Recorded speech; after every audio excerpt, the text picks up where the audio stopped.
这阵法在古塔中央，古塔四周盘坐着18位老者，这18位老者之中，有17位是五祖巅峰，并且其中很多人都是界灵师，而最后一位白发苍苍，身着白色长袍，脸上布满皱纹的女子，更是有着孔顺莲长老的气息。她乃是一位真仙强者，此人便是孔氏天族内太上长老之一孔月华。那阵法产生异动，在场的所有长老，包括那孔月华在内，都是猛然睁开了眼眸，看着那阵法所产生的异动，所有人都是神色一变，随后将目光凝聚在了孔月华的身上。太上长老大人，有人闯入了卑央山脉。众位长老齐声说道。不用你们说，我也看得到。相比于其他人，孔月华倒是颇为平静。那长老大人，我们该怎么办？众人齐声问道。显然此事非同小可，否则他们不可能如此慌乱。把族长大人以及族内尚未闭关的高层全部叫来。孔月华说道。遵命。孔月华此话落下，那17位太上长老便立刻离开了古塔，向各个方向飞掠而去。此刻，这古塔之内便只剩下了孔月华一人。他看着那不断发出异动的阵法，目光变得越发凌厉起来。此刻，楚风还在那大山之中，顺着自己脑海中的路线狂奔着。他不敢停留，因为他知道他的这座阵法能够持续的时间不多了，他必须在这阵法消失之前进入他想要进入的地方。而一路行来，楚风越发确定凯宏大师留给他的地图是正确的，因为在这看似寻常的大山之中，隐藏着很多沙阵。那些沙阵对寻常的小动物都不会有作用，但若是有修武者靠近，便会爆发出极为恐怖的力量。甚至有些沙阵非常隐秘，哪怕楚风也是后知后觉才察觉到那沙阵的存在。幸亏有脑海中这个地图，楚风是按照脑海中地图的路线行走，才避开了那些沙阵，否则哪怕楚风身为蛇纹级仙袍界灵师，有天眼这种观察手段，怕是也难以躲避此处的沙阵。这座浩瀚大山简直就是一座浩瀚沙场，处处都暗藏着楚风难以抵挡的毁灭性力量。然而虽然已经避开了这些沙阵，但楚风却是眉头紧锁，他在思考着什么，淡淡有些不对。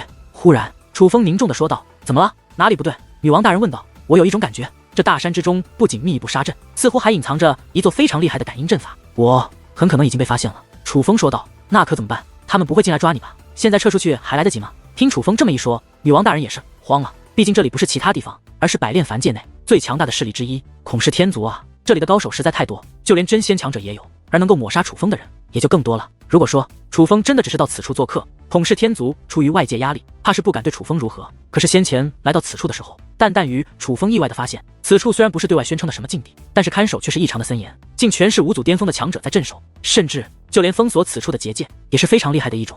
若不是楚风这座阵法本身就厉害，就算没人阻拦，也很难进入此处。由此可见，这里恐怕暗藏猫腻。虽然表面上宣称不是禁地，但很可能已被孔氏天族设为禁地。这种地方外人不得闯入，若是楚风闯入此处，又刚好被孔氏天族的人抓了个正着，就算传出去也是楚风理亏。所以只要被抓住，楚风可就是要倒大霉的。既然已经进来了，我便不能一无所获的出去。楚风并没有转身的打算，而是继续快速的挺进。好，既然你已做决定，那便索性搏上一搏吧。见楚风执意前行，女王大人不仅没有劝阻，反而他也变得兴奋起来。相比于退缩，其实他更喜欢于勇往直前。再者说，现在既然已经被发现，就算往回走也很难逃脱，还不如拼上一拼。而一番赶路之后，楚风来到了一座山脚下，并在此处停了下来。就是这里，楚风说道。就是这。女王大人颇感诧异，如果地图没错，那么这里便是入口。只是想要打开这个入口，我需要花费一些时间，不知道来不来得及。楚风说道。不管来不来得及，总要试一试。做吧，事已至此，便不要犹豫了。女王大人说道。淡淡所想，便是我所想。楚风淡淡一笑，随后便开始布置阵法。这是一座复杂的破解大阵，也是凯宏大师传承的阵法。而按照地图的指示，唯有这座破解阵法才能开启入口，让楚风进入那宝藏之中。而在楚风努力的想要打开那个入口，进入那宝藏的同时，在那座古塔之内已经聚集了数位高手，这些人都是孔氏天族内的高手，就连真仙强者就有3位，其中1位是孔月华，还有1位是孔顺莲。至于最后1位黑脸老者，他与孔月华和孔顺莲一样，有着一个相同的身份，他们都是孔氏天族的太上长老，而他的名字叫做孔墨雨。族长大人竟然在这个时候外出，真是不巧。孔月华感叹道。他刚刚得到消息，孔氏天族的族长大人刚刚有要事外出了，而一些太上长老还在闭关。如今孔氏天族内能够做主的便唯有他们3个了。现在就算族长大人来，情况也还是一样的。我孔氏天族最重要的禁地之一卑央山脉已经被人入侵了。孔墨雨长老说道。可以断定就是外人入侵。孔顺莲问道。我孔氏天族之人都知道卑央山脉是什么地方，没人会进去，也不敢进去。而我刚刚查了一下备案，我孔氏天族内的族人除了外出者几乎都在，所以只能是外人所为。孔墨雨说道。长老大人，那我现在立刻派人进入卑央山脉去捉拿那个入侵者。一位五祖巅峰的强者说道。混账，卑央山脉是什么地方？你带人进去与送死有何区别？孔墨雨愤怒地吼道。下一刻，那位五祖巅峰惭愧地低下了头。不仅是他，此刻孔氏天族内在场的所有高手都是沉默不语了。卑央山脉，这可是一直以来他们孔氏天族之人都不敢闯入的地方。可以说，卑央山脉不仅是一座禁地，而是孔氏天族内最危险的禁地。卑央山脉是由孔氏天族一位英雄级人物所创造的禁地。此人是将孔氏天族推上一等势力宝座的重要人物。他不仅战力滔天，修为强横，更是一位龙纹级仙袍界灵师。可以说，没有他，便没有孔氏天族的今天。他在世的时候，是那个时代最令人敬畏的存在之一。尽管他并非真的是孔氏天族的始祖，可是孔氏天族却在他的手中重生，所以孔氏天族尊称他为孔氏始祖，并且他是孔氏天族公认的孔氏天族有史以来最伟大的一位先辈。而这位孔氏始祖一生磨难无数，机缘也无数，他将自己所得之宝、所得之技传承了下来，才使得孔氏天族有了延续至今的辉煌。然而，孔氏始祖并没有把自己毕生所得的所有都传承下来，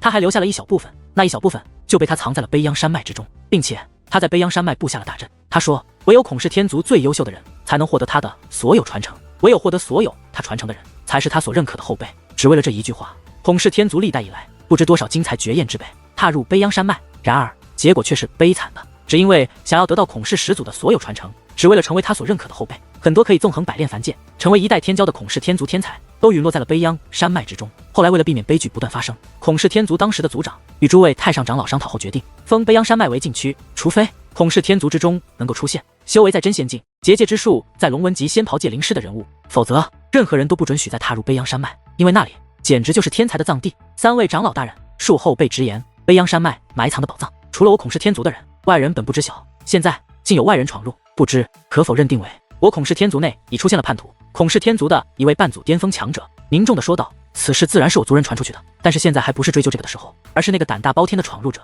孔墨雨说道，卑央山脉有多危险，不用我说，大家心知肚明。若不深入还好，可若是深入其中，那多半是必死无疑的。我孔氏天族历代以来，那么多精彩绝艳的前辈，都少有人能在那卑央山脉生存，怕是这个闯入者也几乎没有生还的机会。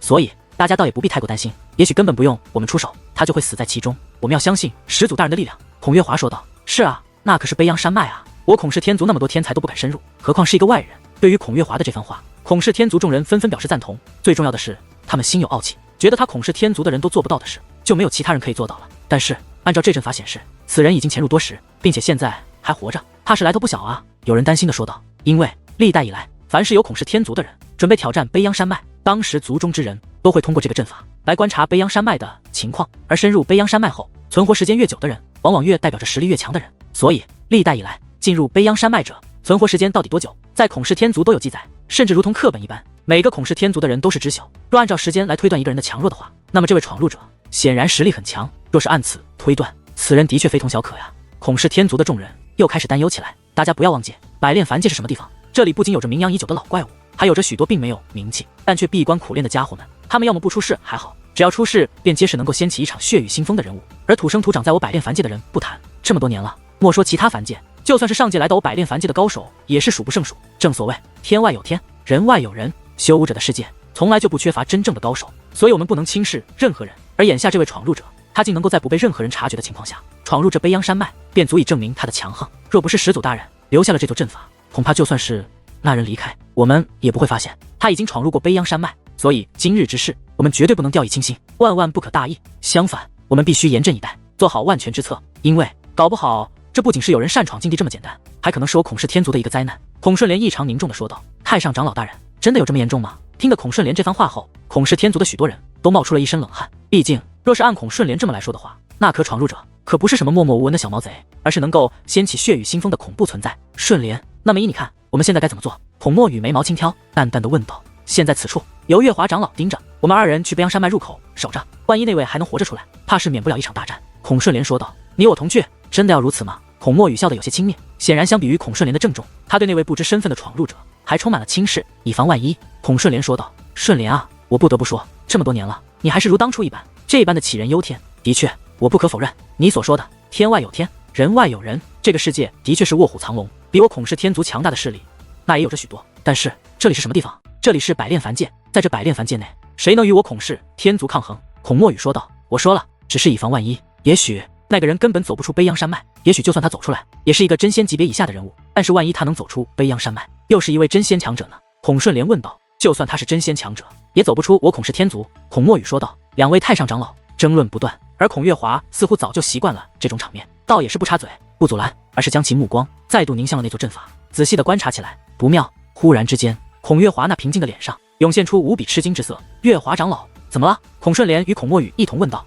悲央山脉内再度产生了异动，那个闯入者已经在悲央山脉内开启了什么？孔月华说道。什么？听得此话，在场之人无一不是神色大变。月华长老，你确定是有东西被开启了，而不是那个闯入者触发了杀阵？孔墨雨问道。我能确定那不是杀阵，但的确是一座阵法，但是那阵法已经被那个闯入者破解了。孔月华说道。惊天霹雳，孔氏天族的众人就如同被无形的惊雷给劈开了肉身，击中了灵魂。悲央山脉，那可是他孔氏天族的始祖埋藏传承的地方，那传承可以说是他孔氏天族最珍贵的东西。只要得到那传承，他们孔氏天族的传承便将完整，搞不好他孔氏天族会超越其他3座一等势力，成为百炼凡界最强大的势力。这么多年来，他们多少先辈为了那传承进入悲央山脉，但都是徒劳无功，甚至因此丧命。而现在一个外人不仅闯入了悲央山脉，竟然开启了阵法。那是什么阵法？万一正是藏有传承的阵法，又该怎么办？他们孔氏天族最后的传承，岂不是要被他人夺走？不能容忍，这对于孔氏天族的人来说是绝对无法容忍的事情。混账！慌了！只要想到他孔氏天族的传承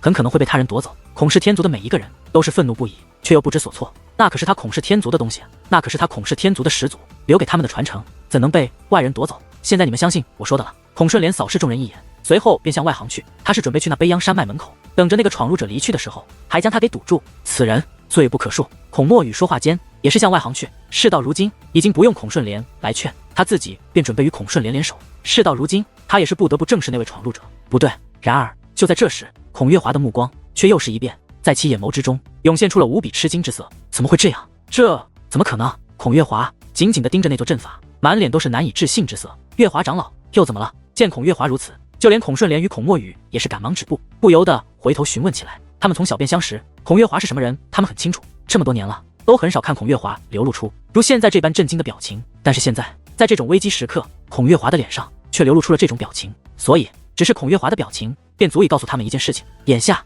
这阵法所产生的异动，绝对是非同小可，搞不好是有更严重的事情发生了。按照这阵法显示，此时此刻，在悲央山脉之中开启了某座阵法的，乃是一位年龄不过100的小辈。孔月华说道：“小辈，你是说一个小辈闯入了我悲央山脉，并且还开启了某座阵法？”听得此话，莫说旁人，就连孔顺莲与孔墨雨也是一脸的惊骇之容。月华长老，你是不是看错了？孔墨雨问道。在他看来，这绝对是一件不可能的事情。虽然这么多年了，这阵法很少产生异动，可是我从小便学习如何观察这阵法的异动，从异动中推测出那悲央山脉之中发生了什么。所以此时此刻，这阵法内显示的不会有错，我推断的也不会错。那位闯入者就是一位小辈，这绝对不会错。我唯一不理解的是，为何直到现在他才暴露出小辈的身份？孔月华满面震惊地说道。向来镇定的他，在说这番话的时候，连语气都变了。我想，现在最不能理解的，不是这个小辈的身份，而是这个小辈怎么会具有如此通天之能？这不是我百炼凡界的小辈能够做到的事。孔顺莲说道。顺莲长老大人，您的意思是？听得此话，众人表情越发惶恐。他是上界的天才，闯了进来。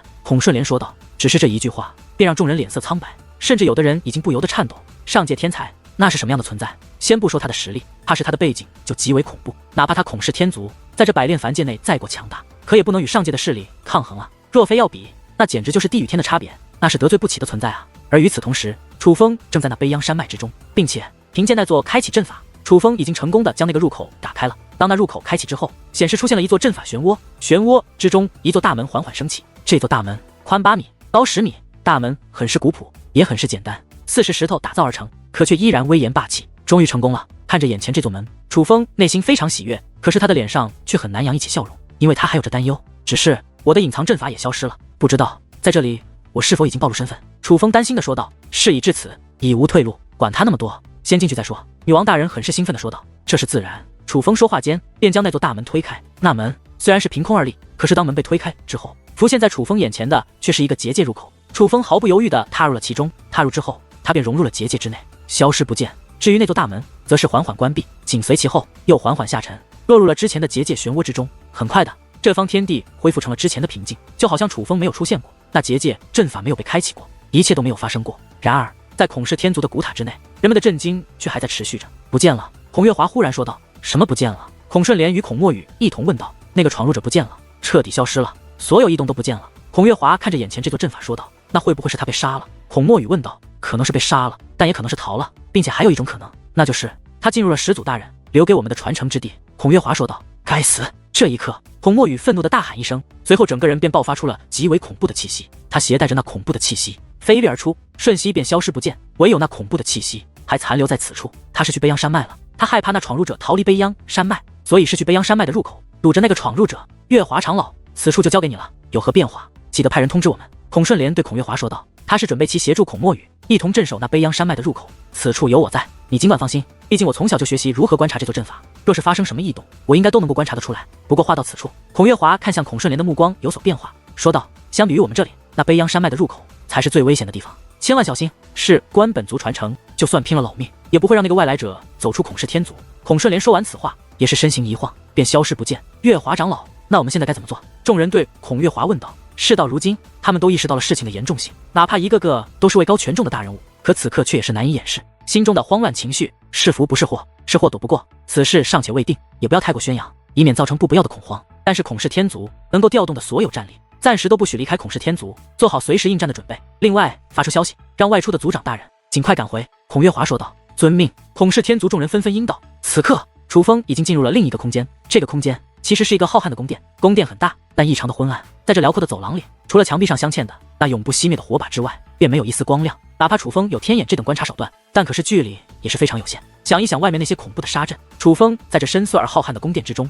也是不敢有丝毫的大意。他几乎打起了200%的精神，每行一步都会谨慎地观察四周，生怕触发什么可怕的沙阵。因为到了这里，他脑海中的地图已经没了路线，接下来的真的只能靠他自己了。不过好在一路走来，楚风并没有遇到什么机关陷阱，居然没有陷阱，看来外面的沙阵才是考验，只要闯了进来，便多半不会再有机关了。楚风自我安慰地说道。虽然这么说，可他却并没有因此而放松警惕，也可能是故意让你放松警惕，但后面依然有着沙阵等着你，还是小心一点为好。已经到了这里，千万不能在最后一关栽跟头。女王大人说道。谨遵女王大人教诲，希望此处的布阵者不要这么阴险吧。楚风苦笑一声，连他的天眼都被束缚了，再加上先前那些强大的沙阵，楚风可以断定此处的布阵者非常厉害，至少是一位龙纹级的仙袍界灵师，并且结界之术非常精湛，否则不可能给楚风带来这等无力的感觉。在如此谨慎的前行下，楚风的前行速度很慢，此等情况下，楚风的内心也是变得非常急迫，可楚风却依然不敢大意，只能这般前行。而过了足足1天1夜之后，楚风的前方终于出现了光亮，靠近之后，楚风发现那是一座非常浩瀚的大殿，大殿之内摆满了武技，不仅是人境武技、德境武技、天境武技，竟然还有祖境武技。除此之外，此处还有着大量的修武资源，最重要的是，这大殿的墙壁四周刻满了复杂的纹路，那乃是修武之道。而在这大殿的中央，则是竖立着一把金灿灿的大剑，此剑宽2尺，长3米，比人还高，剑体上刻画着一条金龙。这剑的外形倒是与南宫龙剑的那把大剑很是相像，但各个方面都要胜过南宫龙剑那把大剑数倍。此剑不仅锋芒毕露，更是霸气非凡，它立在那里就像是一个君临天下的王者，散发着舍我其谁的气息。那是祖兵，一件真正的祖兵，并且品质非常之高，竟不亚于楚风在的那把疾风之刃。由此可见，这是一把品质极高的祖兵，宝藏当真是宝藏。楚风，咱们这次还真是不虚此行啊，这个险没有白冒。女王大人兴奋的又蹦又跳，笑得更是灿烂不已，因为这里不仅有武技，还有祖兵、修炼资源，甚至是修武之道，当真是应有尽有，收获颇丰。然而就在这时，在那把祖兵的身旁忽然出现一道光芒，那光芒不断变化，很快便化作了一位老者的模样，最终立在了那祖兵的身旁。这位老者白发苍苍，满面皱纹，身材不高，样貌也是普通，但却英气十足，气质过人，一看就是不凡之辈。他这服饰，然而看到这位老者，楚风却是心中一紧，因为这个老者的服饰以及腰间的令牌都说明了他的身份，他乃是孔氏天族之人。不过好在这位老者不过是一道虚体，没有实质性的力量。楚风觉得这不是真正的残魂，也不是留下的神识，应该只是阵法所化，所以楚风并没有太过担心。只是此处竟然出现了孔氏天族之人的身影，莫非此处乃是孔氏天族留下的宝藏不成？还是说此处的宝藏与孔氏天族有着什么关系呢？楚风的心中猜测不断，但的目光却一直凝视着这位老者。他觉得事情的答案，这位老者也许能够给予自己。忽然，那位老者对着楚风抱了抱拳，说道：“老夫孔英义已在此恭候多时。”就如楚风所料，这位老者开口了，而他的身份也的确是孔氏天族的先辈，只是老夫本体早已死去多年，这缕残魂不过是阵法所化，根本不具备灵智，所以我无法判定你是否是我孔氏天族的后辈。倘若你是我孔氏天族后辈，老夫自然倍感欣慰；而你若不是我孔氏天族后人，呵呵。话到此处，这位老者忽然笑了，他笑得很是复杂，多多少少有着一些遗憾，但很快的他便释然了，说道：“老夫纵横一生，所得至宝无数，但其实老夫所得也是多拜百炼凡界诸位先辈所赐，所以我所得到的并不属于孔氏天族。就算你非我孔氏天族后人，这里的一切你也可以尽数拿走。”话到此处，老者忽然将手指向了身旁的祖兵，说道：“此剑名为炎龙大剑，传自远古时期，是百炼凡界最有名气的几把祖兵之一。老夫的后半生就是凭借此剑纵横天下，斩灭无数强敌，将孔氏天族推上了一等势力的地位。竟是他把孔氏天族推上了一等势力的地位，看来这个老头有两下子。”听到这里，女王大人来了兴致，而楚风也是知道了，这位老者的厉害，显然他不只是孔氏天族的先辈这么简单，更是一位开创性的人物。这炎龙大剑与我感情极深，若是你能让他认主于你，还望你能善待于他，毕竟他也是有生命的。老者说这番话的时候，抚摸起了那把祖兵，笑道：老朋友，想一想就要与你彻底分离，还真是不舍。只是我已不在，也不好一直留你在身边，埋没了你的锋芒。随他去吧，他既能来到此处，定然也是配得上你。看得出来，这位老者对这把祖兵的确有着很深的感情。随后，这位老者又指向了那身后众多武技之中最引人瞩目的一本，那本祖镜武技。这本祖镜武技乃是此处最强的武技，名为祖镜雷云洞。祖镜雷云洞乃是老夫毕生所得武技之中修炼难度最高的一本，也是威力最强的一本。老夫修为在五祖之时，根本无法发挥出此武技的威力，唯有在修为踏入真仙之后，才能够发挥出它的真正威力。祖镜雷云洞若是留给我孔氏天族后人，也未必有人能够修炼到大成。但你既然能够来到此处，想必你的资质不凡，希望你不要辜负了祖镜雷云洞才是。在此之后，这位老者便将此处的所有宝贝一一做了介绍，但是楚风最关心的却是这位老者所留下的修武之道。虽然这位老者生前应该是百炼凡界内一位至高无上的大人物，可是毕竟也只是纵横在百炼凡界的人物，所以他留下的修武之道，怕是能够带给楚风的收获不会太多，哪怕楚风感悟起来，怕是也要费上很大的功夫。所以楚风希望得到这位的提点，也许能够让楚风更容易从中获得感悟。老夫所留之物，皆是老夫从先辈遗迹所得，唯有一物是老夫独自留下，那便是这满墙的字迹。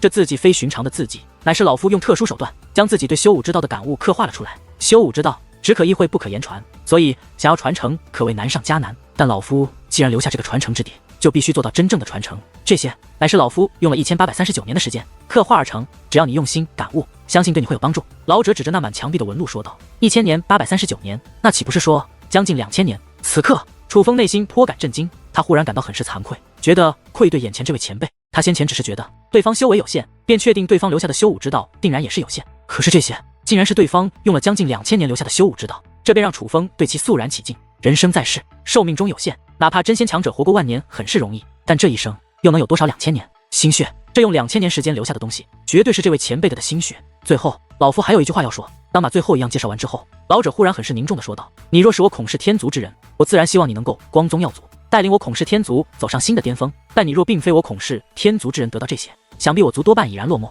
若是你与我族有着大仇，还望能够放过我族一马，不要赶尽杀绝，留我族一丝血脉，得以继续传承。老夫在此拜谢了。话到此处，这位老者竟然跪在了地上，对以楚风师以跪拜大礼。前辈，万万使不得！见此一幕，哪怕明知道对方是阵法所化，可是楚风仍是心中一动，赶忙上前搀扶。然而还不待楚风碰到那老者，那老者便化作一缕光芒，飘入得底之中，消失了。真是苦了这老头了，都已经死了那么久了，却还要为孔氏天族操心。不过他并不知道，现在可不是你要难为孔氏天族，而是孔氏天族要难为你哦。女王大人说道：希望孔氏天族不会为难我吧？楚风苦笑着说道：如果他们非要为难你呢？女王大人问道。这位前辈都说了，这里的东西不能算作是孔氏天族的，我可以尽情拿走，他们本没理由对付我，如果他们非要对付我，那我便只能以死相抗了。楚风说道。楚风这不是大话，毕竟他有邪神剑在手，那把魔兵究竟拥有着怎样的威力，楚风还尚不知晓，但唯一能够确定的是，那威力绝对不容小觑。如果可以，我还是不希望你用那些神剑。女王大人说道。我也不想，但愿他们不要逼我。楚风又笑了笑，随后他便将此处的所有宝贝全部收了起来，只剩下了那些修炼资源。楚风没时间去修炼武技，也没能力收服那祖兵，可是他却可以炼化这里的修炼资源。这里的资源很多，可是面对一个从不挑食却永远吃不饱的修武者，这里的修炼资源显然也是不够的。不过片刻功夫，楚风就已经把这里的所有修炼资源尽数炼化。之后，楚风便开始闭上双眼，感悟着大殿墙壁上所刻画的字体，那其中可蕴含着修武之道。楚风能否在短时间之内突破修为，突破到什么境界，可全都靠这些了。然而在楚风安心感悟修武之道之际，孔氏天族早已经乱成了一锅粥，所有战力进入备战状态。尽管不知道具体发生了什么，可也难免有人猜测，并且天下间没有不透风的墙，就比如孔若曾父子俩也都知道了此事。父亲大人，孔若曾来到其父的门前说道：若曾你怎么来了？刚受了药刑，你该好好休息才是。孔耀看到自己的儿子，心中充满了心疼。当日受药刑的时候他也在，他亲身承受了药刑的痛苦，那真是生不如死，让他永生难忘，这辈子都不想再承受第二次。可是对于他来说，最痛苦的却是听到他儿子孔若曾那悲惨的叫声。身为一个父亲，他很无力，他很痛苦，恨不得替孔若曾把所有的痛苦都承受了。父亲大人，药刑虽苦，可只有当时而已，我早就没事了。我今日来此是有一件事情想与父亲大人商量的。孔若曾说道。什么事情？孔若曾的父亲问道。我有一计可杀楚风。孔若曾说道。若曾进来说。听得此话，孔若曾父亲赶忙将孔若曾拽到了自己的房间之内，随后他取出了一颗珠子，那珠子掌心大小，其中流转着金灿灿的光芒，那竟是仙级结界之力。孔若曾的父亲将自己的气息融入那珠子之中，随后手臂一扬，那珠子竟然化作金色的气体四散开来，最后铁附在了这房间的墙壁之上。原来这是一件结界之术的宝贝，哪怕不是戒灵师也能使用，而它的作用便是可以隔音。若曾，你说你有一计可杀楚风，不知是什么计？孔洛曾的父亲对孔洛曾问道。父亲大人，这口气我咽不下，我绝不能让楚风活着离开孔氏天族，否则怕是后患无穷。孔洛曾说道。那你有何打算？说来听听。孔洛曾的父亲说道。我听说北阳山脉有人闯入了，是一个外来者，并且是一个年轻的小辈，我们可以咬定楚风就是那个闯入者。孔洛曾说道。咬定楚风？孔洛曾的父亲目光一变，对，楚风是小辈，而且是仙袍戒灵师，又不是我孔氏天族之人，他非常符合那个外来者的身份。孔洛曾说道。按照我们所知的人之中，这楚风的确很符合闯入者的身份。可是北阳山脉是什么地方，我们族人都很清楚。历代以来，我族那么多强大的先辈闯入，都是九死一生。以楚风的实力，显然是不可能的做到这一点。所以现在族内都怀疑那个闯入者是某个上界的天才。孔洛曾的父亲说道。楚风自然不可能真的是那个闯入者，可是只要他符合就可以了。孔洛曾说道。你的意思是嫁祸给他？孔洛曾的父亲问道。没错，父亲大人，我就是要嫁祸给他。就算那个闯入者另有其人，可我们也可以说楚风是他的同伙。而北阳山脉非同小可，事关我孔氏天族的传承，对于我孔氏天族来说，没有比这个更严重的事情了。所以对于此事，我相信族长大人和诸位太上长老大人们是宁可错杀也不会放过的。孔洛曾说道。若曾，你能想到这一点，相信族内很多人都能想到这一点，但没人去说。你知道为什么吗？孔洛曾的父亲问道。我知道为什么，可是我实在想不通，那楚风有什么了不起？不就是因为走运得到了凯红大师的传承了吗？难道他就真的有那么厉害，连孔顺莲那个老东西都那样庇护他？提及此事，孔洛曾满脸的怨念。你说的只是其一，还有重要的一点，楚风宣称闭关，而在他闭关之所一直有人守护着，那其中可有5祖巅峰的强者。按理来说，楚风不可能离开那里，就算离开了也会有人知道才对。所以我们口空无凭，怕也是难让族长大人以及太上长老们信服。孔洛曾的父亲说道。这很简单，只要我说曾在楚风闭关期间在外看见过楚风就可以了，这样就增加了他的嫌疑。孔洛曾说道。若曾，万万不可，你这样做风险太大了。孔洛曾的父亲说道。父亲大人，难道你还不清楚咱们父子两个的立场吗？我们已经因为那个楚风得罪了孔顺莲那个老家伙，这件事所有族人都知道了。而太上长老是什么人？在族内得罪太上长老的人都会被族人冷落，怕是日后在孔氏天族，我们父子很难再有崛起的机会了。但是现在就是一次机会，只要我们能够成功嫁祸给楚风，那我们就是孔氏天族的功臣，日后就算孔顺莲对我们不满，也没人敢轻视我们。孔洛曾说道。这一刻，孔洛曾的父亲深吸了一口气，随后闭上了眼睛。过了好一会，他才再度睁开眼眸，只是此刻他的眼中已经没有了犹豫，而是散发着一种决意，那是一种视死如归的决意。这件事情很危险，不成功便成仁，可是关到若曾你日后的前程，倒是可以搏上一搏。只是这件事不能你去说，也不能我去说，因为你我父子俩与楚风有过节，这是人尽皆知的事情。若是我们父子俩去说，难免被人落下话柄。孔洛曾的父亲说道。那让谁去说？孔洛曾问道。让你的娘亲，你娘亲说的话，族人一定会信。孔洛曾的父亲说道。我的娘亲，要把他也卷进来。孔洛曾愣了一下，他的娘亲与他们父子不同，他的娘亲在族中的身份本就颇为高贵。孔洛曾之前在孔氏天族内之所以能那般受人宠爱，除了他的天赋之外，其实与他父亲关系不大，而是因为他娘亲的出身，并且他娘亲人缘极好，从不与人纷争，所以他的娘亲在族内的信誉度很高。事关你的将来，我想你娘亲会愿意的。孔洛曾的父亲拍了拍孔洛曾的肩膀，本来孔洛曾还有些不忍，不想让他的娘亲趟这趟浑水，可是想到自己的将来，他的眼中又闪过了一抹狠色道，那便唯有委屈娘亲了。随后孔洛曾便将此事告诉了他的娘亲。本来他的娘亲极力反对，尽管他娘亲与楚风并不相识，也知道因为楚风害得他的儿子和夫君受了药刑之苦，可他娘亲还是不想坑害楚风。可当孔洛曾苦苦哀求，甚至不惜以死作威胁后，他的娘亲还是答应了。真所谓是可怜天下父母心，母爱往往是最伟大的。随后孔洛曾一家便去到了古塔之内，找到了太上长老孔月华，由他母亲开口说曾在北阳山脉的入口附近看到了楚风的踪影。此事一说，顿时掀起了轩然大波。果然是这个楚风，我们孔氏天族奉他为贵宾，好生招待他，竟然想要夺取我孔氏天族的传承，真是不可饶恕。孔氏天族内的许多长老愤怒不已，这楚风的确很是可疑，可他真的有能力闯入北阳山脉并且解开阵法吗？但也有人发出质疑，宁可错杀不可放过，这可是关系到我孔氏天族的传承啊。有人说道。话虽这么说，可是这楚风并非寻常之人，现如今他在百炼凡界名声大振，也有很多人知道他就在我孔氏天族做客，若没有真凭实据，我们也不能奈他何啊。有长老表示担心，管他呢，我们直接找个理由去把那楚风请出来不就得了？若他真的还在闭关，那也就罢了，若是他没有闭关，那他定然就闯入了北阳山脉。有人说道。不行，这样太鲁莽了，现在可是还有很多客人在我孔氏天族之内做客呢。有人觉得不妥，这也不行，那也不行，那你说怎么办？双方各执一词，争吵起来。太上长老大人，您说此事怎么办？下一刻，所有长老都将目光投向了孔月华。这种事情事关重大，族长不在的话，能够做主的便唯有太上长老了。既是贵客，自然不能怠慢，没有真凭实据，的确不好大张旗鼓。但我相信秋瓷应该不会说谎。孔月华看向了孔洛曾的娘亲，各位前辈，此事事关重大，秋瓷不敢说谎。孔若增的娘亲说道：“是啊，我们是看着秋瓷长大的，秋瓷的为人我们都了解，她从来不会含血喷人。”众位长老对孔若增娘亲的人品非常的相信，所以这楚风的确有嫌疑。但既然长辈不好出面，便让小辈出面吧。小辈不懂事，就算真的惹出了什么麻烦，相信外人也不会多说什么。话到此处，孔月华看向了孔若增：“太上长老大人，您的意思是让若增去挑衅楚风，把楚风给逼出来？”孔若增的父亲心领神会：“去吧，有什么问题，由我为你们撑腰。”孔月华说道：“晚辈孔若增一定不辜负太上长老大人的期望。”这一刻，孔若增的脸上露出了扬眉吐气之色。之前去找楚风麻烦，尽管有所依仗，可心底总归有些发虚。但这一次不同了，有太上长老孔月华坐镇撑腰，孔若增想怎么做就怎么做，再也不用有所顾虑。此事定下之后，孔月华便亲自下令，将守在楚风与王强所住殿宇的孔氏天族高手调走。毕竟，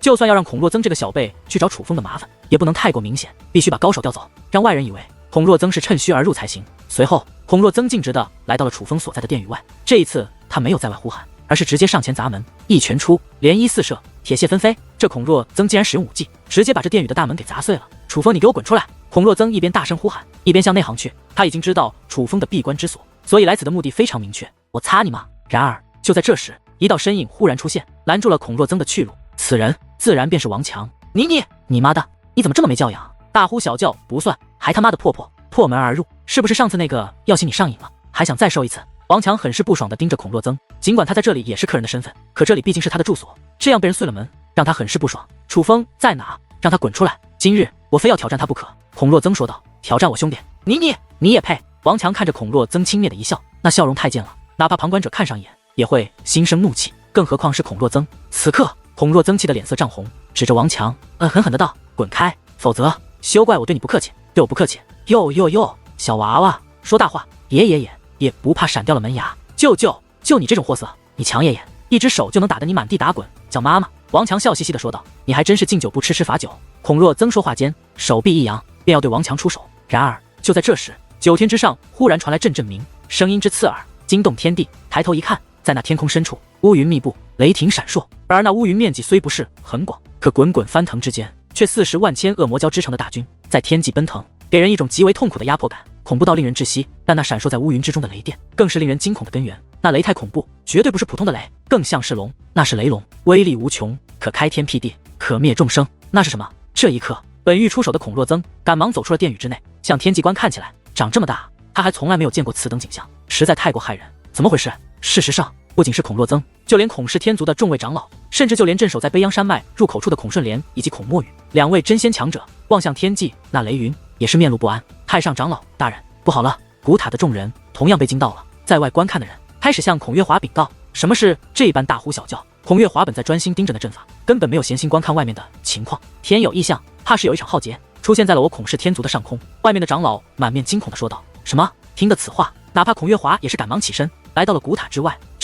而当他看到天空深处的雷云之后，脸上也是涌现出了震惊之容。一时之间，孔氏天族陷入了恐慌，因为无论他们是什么年岁，无论他们拥有怎样的修为，可是面对天空深处的雷云，他们都感受到了深深的威胁，那似是一种无法抵挡的威胁。这个东西，然而相比于其他人，孔氏天族的一位小辈神色却是与众不同。这个人便是孔征。相比于族人，眼下天空深处的场面，孔征并非第一次看见。尽管这一次的威势比当日他在百炼场内所看到的还要恐怖，可是他还是不由自主的将目光投向了楚风所居住的殿宇那边。他忽然意识到，这似乎不是巧合。而就在这时，那天空之上忽然有一道雷霆劈落而下，正对着孔氏天族落了下来。这一刻，孔氏天族众人的心瞬息跌落了谷底。在他们眼中，天空之上劈落而下的雷霆，并非只是雷霆，那更像是一场浩劫。此时此刻，是浩劫降临。如果是那座殿宇，那么这场异象便定然与楚风有着脱离不了的关系。孔征紧紧地盯着楚风所居住的地方，终于，那雷霆落了下来，没有造成任何破坏，没有伤及一人。怎么会这样？而孔征也是一脸的吃惊，因为那雷霆并没有落到楚风所居住的殿宇，而是落到了卑阳山脉之中。卑阳山脉，莫非我孔氏天族的传承已经被人夺走了？这一刻，孔氏天族的3位太上长老以及众位高层皆是愤怒不已，气得双拳紧握。他们并不知道那神雷到底是如何引起的，但是只要想到卑阳山脉，他们第一时间就会想到传承。所以在他们看来，定然有人接受了孔氏始祖留下的传承，所以才会引起如此惊人的异象。这件事是他们无法容忍的，然而此刻却又是无能为力。这种情况下，很多孔氏天族的族人不顾死活的也要冲入卑阳山脉去抓住那闯入者，但却都被孔顺莲与孔墨雨给拦了下来。而事实上，那雷霆的确是在卑阳山脉引起的，并且他们的传承的确被人夺走了。只不过那雷霆与他们孔氏天族的传承却并没有什么关系，因为那雷霆是被一个人引起的，这个人便是楚风。此刻在那卑央山脉深处，在那宫殿之中，楚风依旧盘膝而坐，可他的身边却尽是雷霆。那雷霆穿透楚风布置的隐藏阵法，来到楚风身边，如同一把把雷霆利刃，不断的插入楚风的体内，穿过皮肤，穿过骨头，甚至要闯入楚风的丹田，要渗入楚风的灵魂。雷霆越聚越多，那气息也是越来越恐怖，到的最后，就像是无数只可怕的雷霆大手抓住了楚风，要把楚风撕成粉碎。此刻，楚风虽然双眼紧闭，可却也是面露痛苦之色。然而，他必须咬紧牙关，忍受这种痛苦与折磨，因为只要熬过去，他便能够突破。恐怖雷霆围绕一人，欲杀此人，欲毁此人，欲灭此人，而楚风便是这个人。对于这种情况，楚风只能隐忍，别无选择。毕竟这是神法，若是忍不住，就算不死，也会身负重创，甚至就连日后的前程也将止步于此。但只要忍住，只要熬过去，楚风的修为便能突破。忽然间，那恐怖的雷霆开始消散了，而下一刻，本满面痛苦的楚风脸色也是变得红润起来，气息也是变得强大起来。突破了，楚风已经成功从7品半祖突破到了8品半祖的地步。然而，楚风却依然没有睁开眼睛，他的浑身上下的武力依然在以特殊的轨迹流淌，涌入丹田，又从丹田涌出。楚风是在尝试继续突破，尝试着冲击那9品半祖。然而楚风只顾着冲击修为，已然忘记了他那神罚的威势会引发怎样的动。此刻的孔氏天族尽管并没有真的受到雷霆的攻击，可依旧是慌乱不已。说来很是讽刺，孔氏天族明明是百炼凡剑，底蕴最雄厚，实力最强大的势力之一，然而现在那恐慌不安如临末日一般的气息，却如同无形的阴影笼罩在了这个庞然大物之上。莫非真的被夺了？可是传承被夺怎么会引发如此异象？孔顺莲并不觉得那雷霆是传承被夺所引发的异象，始祖大人的力量有多强横，我们并不清楚，但可以确定的是，他留下的传承绝对非同一般。而我们天极血脉的力量本来就与雷霆有关，那异象越是骇人，则更是说明了那传承的厉害。相比于孔顺莲，孔墨雨则坚定地认为是孔氏天族的传承被人夺了。只要联想到先前的雷霆以及此刻天空之上久久未散的乌云，他便能够联想到那传承会是多么的强横。越想他越愤怒，气得双拳紧握，气得咬牙切齿，那股杀意毫不掩饰地弥漫四方。事实上，此刻孔氏天族内知道卑阳山脉被闯入的人，也基本只有2种想法：一种是觉得那雷霆与传承有关，一种是觉得那雷霆与传承无关。但却没有人想到，这可能是传说中的神罚玄功。事实上，莫说神罚玄功，就连天罚玄功他们都未曾见过。他们大部分修炼的都是人罚玄功。人罚玄功虽然突破之时也会受到惩罚，但那只是来源于自身血脉的惩罚而已。那种惩罚根本不是惊天地泣鬼神那种，甚至旁人都看不见，自然更不会引起此等异象。所以他们根本就不会联想到此等异象会是一个天级血脉者突破修为时引发的。莫非那东西与楚风无关，只是巧合？此刻先前怀疑楚风的孔征也是有些迷惑了。如果说上一次那恐怖的雷霆是由楚风引起的，还算说得通的话，那么这一次便说不通了。因为那神雷落下的地方与楚风居住的地方当真还有着一段颇远的距离呢。而就在这时，天空深处那还未散去的乌云竟再度重聚，那恐怖的雷霆也是再度奔腾。这一次的威势竟比先前还强，又来。尽管先前那雷霆是落入卑阳山脉，并未伤到孔氏天族一人，可是当这恐怖的异象再度浮现之际，孔氏天族的众人又纷纷陷入万分惊恐之中。他们并不知道那神雷究竟具备着怎样的威力，可是那威势却是真的可以毁天灭地。很快的，神雷再度落下，而这一次神雷落下的地方仍然是卑阳山脉，居然连续2次。完了完了，定然是传承被夺了，一定是被夺了。该死的，到底是什么人，竟然把我孔氏天族的传承给夺取了？孔墨雨不仅愤怒，还很焦急，急得满头大汗，急得坐立不安，因为他已经认准了是孔氏天族的传承被夺，才引发了那样的异象。只是这种情况下，他又无能为力，自然着急。太上长老大人，不好了！然而就在这时，忽然有一位长老跑了过来。怎么了？又发生什么事了？孔墨雨不耐烦地问道。孔若增又去挑战楚风了，而且已经砸了殿宇的门，与那位王强公子打了起来。那位长老说道：“真是放肆！”得知此事，孔顺莲顿时大怒，说话间便要动身前去阻止。可是忽然间，他又神色一动，问道：“我不是派人严守那殿宇，孔若增怎么还进得去？这其实是月华大人的意思。”那位长老说道。月华长老得知此事，莫说孔顺莲，就连孔墨雨也是神色一变。月华这是怎么了？难道不知道那楚风是族长大人亲自下令让顺莲长老请来的贵客吗？之前那孔若增已经做了一次错事，影响已是非常不好，现在怎么就连月华长老也掺和了进来？莫非是大难临头，糊涂了不成？孔墨雨长老很是不悦地说道。此刻他的心情本就很是不好，听到这种事情自然很是愤慨。2位长老大人，事出有因啊！那位长老面露为难之色，到底是怎么回事？孔顺莲催促道。而在孔顺莲的催促之后，那位长老也是将事情的经过告诉了孔顺莲与孔墨雨。原来是那个楚风，真是混账透顶！我孔氏天族好生招待于他，他却窥探于我孔氏天族的传承。得知经过，孔墨雨身上的杀气变得更为浓郁起来。墨雨兄，你糊涂了不成？那卑阳山脉是什么地方？楚风怎么可能进得去？孔顺莲说道。但是那楚风不是在闭关吗？为何又会出现在卑阳山脉入口附近？你别告诉我是秋瓷为了替儿子和夫君报仇，故意撒谎。秋瓷可是咱们从小看着长大的，那孩子什么人品咱们都清楚。以前就算被人欺负，也不愿意告状。如此善良的人，岂会做这种事情？孔墨雨说道。秋瓷这孩子自然是不会撒谎，只是楚风也不可能进入卑阳山脉，就算进去了，也没能力开启那阵法才对啊。孔顺莲说道。这件事情事关重大，不是你说的算，也不是我说的算的。但既然这楚风有嫌疑，就绝对不能放过。我觉得月华长老此事做得很对，让小辈出面试探一番。若是楚风的确在闭关，那就是秋瓷说谎了。到时候不用你说，我也自然不会放过他。但若那楚风没有在闭关，那就一定是进入了卑阳山脉。无论如何都不能放任那楚风活着离开。孔墨雨说道。墨雨，你的心情我能理解，我族利益大于一切。但是楚风小友是我请来的，当初我说过要保他安宁，就算今日之事事关我族传承，但我也不能违背誓言，所以这件事我不能袖手旁观。话到此处，孔顺莲便拔空而起，向楚风所居住的殿宇飞掠而去，真是愚钝。见状，孔墨雨竟然也是紧随其后追了过去。这两位负责镇守此处的太上长老竟同时离开。眼下在楚风的殿宇外，阵阵鸣响彻不断，道道涟漪肆虐天地，那自然是王强与孔若增交战所造成的。孔氏天族内很少发生争斗，就算小辈切磋，也有特殊的场地，这乃是客人的居住之所，平日里几乎不会有争斗。现在传来这样的争斗，自然引起无数人的围观。眼下在那殿宇外，不仅孔氏天族的人聚集了不少，就连慕名而来的客人也是来了不少。可能也是因为那神雷连续落下2次都未造成破坏，所以人们对那神雷反而不再那么担心，索性竟把这场热闹看得津津有味。不愧是天纵奇才，这个王强便是与楚风一同获得了凯鸿大师传承的天才吧？厉害啊！看年纪，这王强应该远远小于孔氏天族的那位小辈，可是这修为却是远强于他。若不是孔氏天族的小辈有天级血脉做支撑，根本就不是这个王强的对手啊！厉害，当真是厉害，不愧是被誉为能够与那黎明公子一较高低的天才啊！围观之人看着那正在征战的王强与孔若增，赞叹不已，但大多数却都看好王强，对王强的夸赞可谓是连绵不绝。你这个家伙竟然隐藏了修为！孔若增此刻已经施展出了雷霆羽翼以及雷霆铠甲这天级血脉的招牌手段，眼下他的修为已经从9品半祖提升到了2品5祖的地步，再加上他那逆战3品的战力，此刻的他可是相当的强横。然而他却依然无法胜过王强，因为眼下王强的修为已经不是1品5祖，而是2品5祖，并且王强同样具备着逆战3品的战力。隐藏修为，你爷爷我从来不屑做这种事情。你爷爷我是闭关突破了而已。王强笑眯眯地说道。王强所言不假，他的确是闭关突破了，毕竟他有那个蕴含着武道的痰盂，只要他领悟一下便可以成功突破，而这2品5祖便是他从那武道痰盂中所获得的好处。可是对于王强所言，孔若增却是根本不信，冷嘲热讽地说道。闭关突破，你才闭关多久就能从1品5祖突破到2品5祖？就你这种废物，又岂会了解你爷爷这种天才的孤独？王强冷嘲热讽，不断对孔若增进行心理打击，而与此同时，手上的攻势却也没有停止。眼下二者手中皆是握着半成祖兵，修为相等，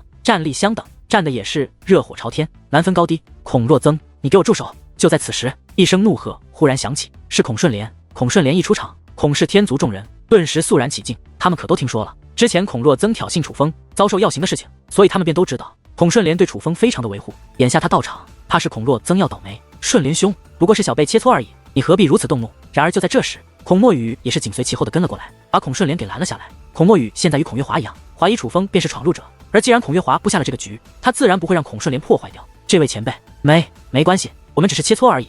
王强笑嘻嘻地对孔顺莲说道。你看人家这位小友都没意见，你又何必阻拦？小辈切磋本就不是什么大不了的事情。孔墨雨对孔顺莲说道。然而当王强说出下一句的时候，那孔墨雨的脸色可就没这么好看了。放心，我不会打死他的，最多把他打个大小便失禁，生活不能自理而已。王强一脸得意地说道。他全然没把这里当作孔氏天族，也全然没把孔氏天族的众人放在眼中，想说什么便说什么，这便是王强。你他妈放屁！孔若增早就怒火中烧，见王强还敢当着太上长老的面这样羞辱他，他更是气得不行，出手便是杀招。这哪里是切磋这么简单，简直就是要索取王强的性命。孔耀、秋瓷，这是怎么回事？眼见着阻拦不下这场争斗，孔顺莲将目光投向了孔若增的父母。见状，孔若增的父母赶忙暗中传音向孔顺莲解释这一切。而实际上这件事情的经过，孔顺莲早就清楚了。我只告诉你们一句话，楚风小友乃是我孔氏天族请来的贵客，今日若是你们冤枉了他，我绝不轻饶。孔顺莲这句话是传音，并且只落入了孔若增父母的耳中。可是听到这句话之后，孔若增的父母顿时身体一颤，就连内心也随之颤抖。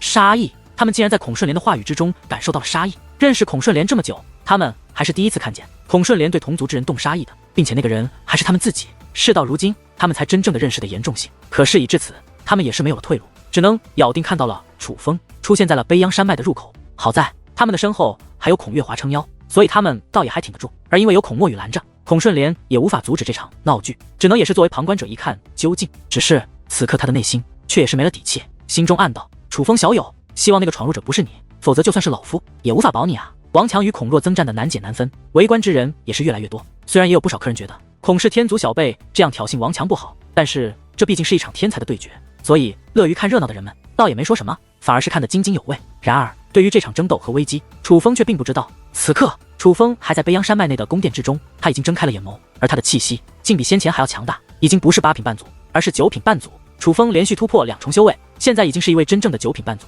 一位真正的半祖巅峰。楚风为何不继续突破？难道那个老家伙花费那么长时间所刻画的修武之道，就只足够你提升到9品半祖吗？女王大人见楚风站起了身，似乎不打算继续突破了，便紧张地询问起来：已经连续突破2重，还不够吗？这可比我楚氏天族那位前辈留下的还要厉害。相比于女王大人，楚风倒是颇为满意此刻的成果，但是那个刻疤可是突破到了5祖啊，而且他还留下了一个武道痰盂，那个东西很厉害，搞不好他炼化了还能继续突破。你呀，就是太傻，他给你那武道痰盂，你就应该接受。你若是接受了，现在你起码也是5祖了。女王大人说道。好啦，我的好蛋蛋，我的女王大人，那可是我兄弟的东西，我怎么能要？楚风笑着摇了摇头，他很清楚，女王大人都是为他好，而女王大人的为他着想已经达到了过分的地步，那就是只要对楚风有利，女王大人完全可以不顾及他人的死活。这种好可不是常人能做到的。楚风其实很感动，只是他也有他的原则，那就是对兄弟有用的东西他不能动。那叫凯红的老头怎么搞的？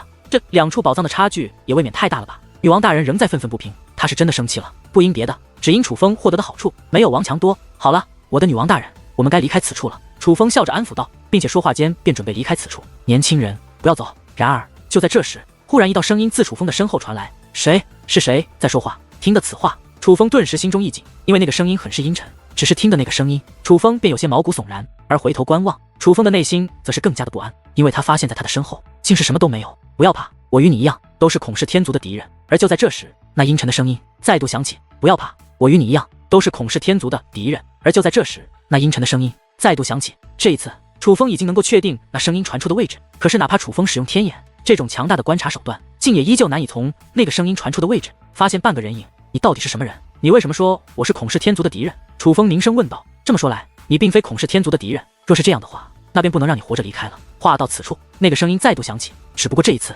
伴随那声音而来的还有一股浓郁的杀意以及恐怖的威压，那威压太强，瞬息便将楚风笼罩。而在那威压的面前，楚风就像是面临着狂风的一片落叶，根本没有抵挡的能力。真仙，楚风下意识的便觉得对方的实力至少是一位真仙，并且这位可不是什么阵法所化，而是实实在在的一个人。不，准确的说，他已经不是人，修为达到真仙，已经超脱了人的极限。他是一位仙，一位活生生的仙，出现在了楚风的面前。可是这里乃是孔氏天族的传承之地，既然有人在这里，那此处的宝藏为何又会完好无损的放在这里呢？难道说这位如同凯红大师一样，发现了这个地方，却根本没有打算将此处的宝藏拿走，而是留给其他人？可是不对啊，因为这位自称是孔氏天族的敌人，现在还对楚风动了杀念。不要误会，我与孔氏天族之前的确不是敌人，但是现在来看的话，其实已是敌人。楚风说道。为何这样说？那个声音问道。因为我拿了此处的宝藏，等于夺走了他们的传承，我相信他们知道此事，绝对不会放过我的。楚风继续解释，倒不是楚风面对真相强者怂了，只是楚风所说也可谓是事实，早这么说不就得了，又何必逼本大爷出手呢？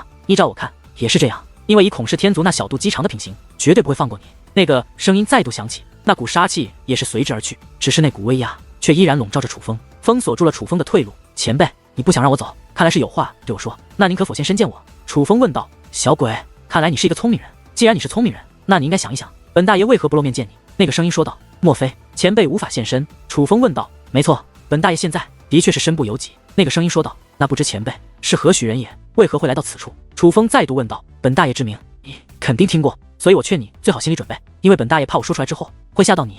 那声音颇为得意的说道。这个家伙是谁啊？也太自大了吧！女王大人一脸鄙夷的撅起了小嘴，而楚风则是面带微笑，客气的说道。前辈请讲，本大爷名为英明朝，乃是英雄城的城主。那声音说道。英明朝，英雄城。听得此话，楚风神色一滞，因为他真的没听过这2个名字。小子，你他妈这是什么表情？你该不会是没听说过本大爷的名字吧？见楚风神色发愣，那个声音顿时急了，显然他也意识到楚风可能不知道他，只是先前牛皮都吹出去了，现在楚风若是真的不认识他，那他实在是下不来台。这一刻，楚风不由尴尬的苦笑了一声道。不瞒前辈，晚辈并非百炼凡界本土之人，来到百炼凡界时间很短，所以对百炼凡界的人和事所知甚少。原来是这样，你是来自上界的小辈，难怪，这就难怪了。若是这样，那你不知道本大爷是谁，倒也正常。那位自称为英明朝的家伙已经认定楚风是来自上界的人，对于这点倒也没有解释，而是问道。那不知前辈可否为晚辈讲述一下？这自然没问题。英明朝倒也爽快，由此便开始为楚风讲述起关于他的故事。而不听不知道，这个英明朝还真的是1号人物，可以说是这百炼凡界近几万年来，自那个战海川以及凯宏大师之后，最具有修武天赋，很有可能成为百炼凡界第一高手的家伙。这英明朝不属于任何势力，本是一位大道出身，只不过他这个大道从不欺负良民百姓，而是那种替天行道、劫富济贫的人。而他这个大道，因为天赋过人，修为急剧攀升，也是越做越强。他凭借过人的身手，从一个默默无闻的大道，成为了百炼凡界声名远播的英雄。又因为人豪爽耿直，他还结识了一群与他志同道合的朋友，个个都不是寻常之辈。他们这些人个个身怀本领，却不属于任何势力，集结一起，盘踞一地，创建了所谓的英雄城。而这个英雄城广招天下贤良之士，无论修为如何，只要是有志和他们一起做事的，便都可以加入英雄城。不过英雄城有一个严格的规矩，那就是英雄城的人不能滥杀无辜，不能欺负弱者，不能为祸一方，不能见死不救，若有不从者，杀无赦。总而言之，这英雄城就是一个锄强扶弱的势力，倒也没有辜负英雄城的名字。而这英明朝是一位修武奇才，不过1000的年寿命，就已经成为了真仙强者，